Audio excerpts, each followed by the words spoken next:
Nalaman ni Dave na aalis na sila Cherry sa lugar nila, kaya sinubukan niya itong kausapin. Cherry, Dave, naglilipat pa kami. Madami pa kami gagawin.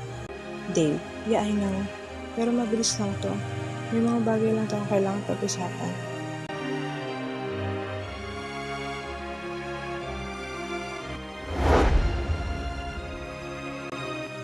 Dave, bakit kayo aalis? Cherry, alam mo na kung bakit. Dave, saan kayo pupunta? Cherry, basta malayo dito. Para makapagsimula ulit. Dave, parang diring-diri ka naman sa amin ah. Dave, alam ba ni Paco ang tungkol sa pag-alis niya? Cherry, hindi. Pero gusto ko nga umalis. Dave, saan nga kayo pupunta? Cherry, ewan. Basta malayong malayo. Wala nang balikan. Dave, so aalis ka na parang walang nangyari? Cherry, alam ko naman na hindi imposible yun eh. Pero susubukan ko. Ano nga palang sasabihin mo sa akin, Dave?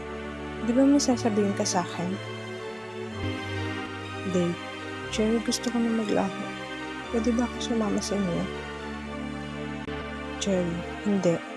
Walang pwedeng sumama. Kayo nga ang dahilan eh. Dave, Cherry, nasabi mo na ba kay Paco ang nangyari sa atin?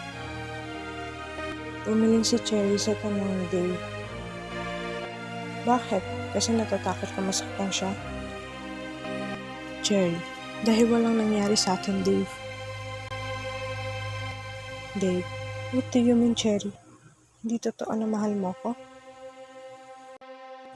Cherry, hindi ba pwedeng nagsinungaling lang ako? Katulad ng pagpapaikot mo sa akin magkakapatid.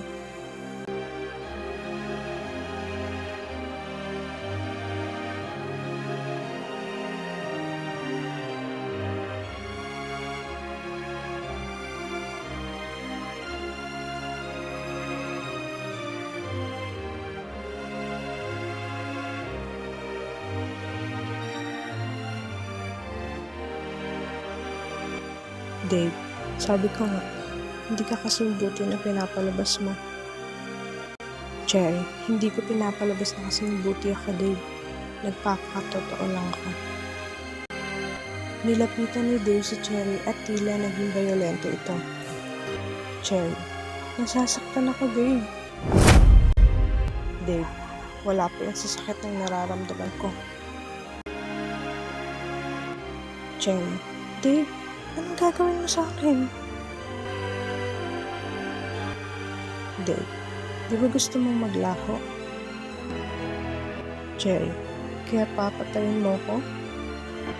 Dave, no Cherry, magkasama tayo mamamatay. Diyan tayo mamamatay.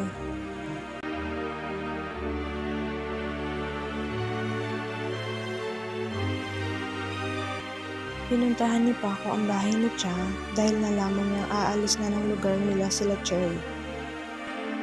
Paco, Chang, aalis raw po kayo. Si Cherry ho.